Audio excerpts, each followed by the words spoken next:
अमरावतीमध्ये आयोजित 52वी राज्यस्तरीय बालवैज्ञानिक प्रदर्शनाचं आयोजन करण्यात आलेलं आहे। श्री शिवाजी विज्ञान महाविद्यालयाच्या प्रांगणामध्ये उभारलेल्या डॉक्टर पंजाबराव देशमुख विज्ञान नगरीमध्ये राज्यभरातून आलेले 330 विद्यार्थी आणि 111 शिक्षक तसंच प्रयोगशाळा सहाय्यक यांनी आपले नाविन्यपूर्ण संशोधन आणि प्रयोग सादर केले। बालवैज्ञानिक विज्ञान प्रदर्शनात विद्यार्थ्यांच्या सर्जनशीलतेचा जास्तीत जास्त वापर करून त्याला चालना देण्यावर भर टाकला जातोय। शाश्वत भविष्यासाठी विज्ञान आणि तंत्रज्ञान हा मुख्य विषय असून अन्न, आरोग्य आणि स्वच्छता, वाहतूक, नैसर्गिक शेती, आपत्ती व्यवस्थापन हे 7 विषय यासाठी ठेवण्यात आलेले आहेत।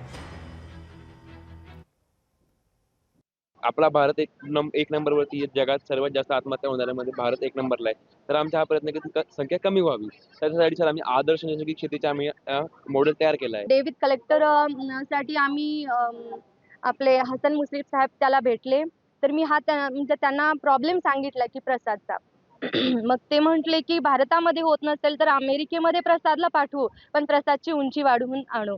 म्हणजे असे सगळ्या क्षेत्रामध्ये जे मोठी लोक आहेत त्यांनी आमच्या प्रसादला म्हणजे मदत करण्याचं आश्वासन दिलेलं आहे। या मशीन मध्ये प्लास्टिकची बॉटल आहे ती कट करायची, त्याच्यापासून धागे निघतात, त्याच्यापासून आपण बाजला, खुर्ची, झाडू, आकर्षक फुलदाण्या, टॉयलेट क्लिनिंग ब्रश, फरशी क्लिनिंग ब्रश व प्लास्टिक वितळवून अशा पद्धतीने क्रेशरचे 2 भाग व प्लास्टिकचा 1 भाग मिक्स करून आपण रस्ताही बनवू शकतो। आपण खरोखर सर्व विद्यार्थ्यांना सांगू इच्छितो, विशेषतः मुलींना यासाठी की आजचा राष्ट्रीय बालिका दिवस आहे आणि राष्ट्रीय बालिका दिवसाच्या सर्व बालिकांना आणि मुलींना सुद्धा मी मनपूर्वक शुभकामना देतो।